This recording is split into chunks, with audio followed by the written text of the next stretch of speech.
చారిత్రాత్మక సినిమాలైనటువంటి రుద్రమదేవి మూవీకి, గౌతమిపుత్ర శాతకర్ణి సినిమాలకి తెలంగాణ రాష్ట్రంలో పన్ను మినహాయింపు కల్పించాడు కేసీఆర్.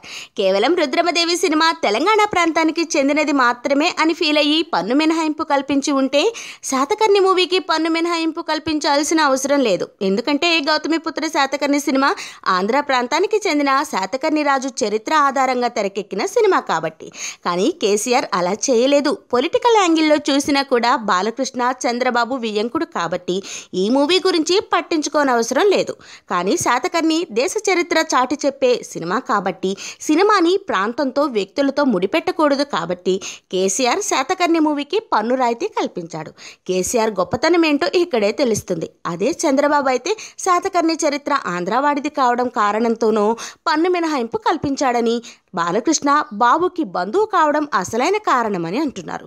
కానీ రుద్రమదేవి సినిమా తెలంగాణ ప్రాంతానికి చెందిన రాణి రుద్రమదేవి చరిత్ర ఆధారంగా తెరకెక్కిన సినిమా కాబట్టి గుణశేఖర్ ఎంత ప్రాధాయపడినా లెక్క చేయలేదని, బాబుకి ఆంధ్ర, తెలంగాణ అనే ఫీలింగ్ ఎంతుందో ఇక్కడే తెలుస్తుందని, ఈ విషయంలో చంద్రబాబు ప్రాంతీయ భేదాలు లేని కేసీఆర్ని చూసి చాలా నేర్చుకోవాలని పలువురు విమర్శిస్తున్నారు.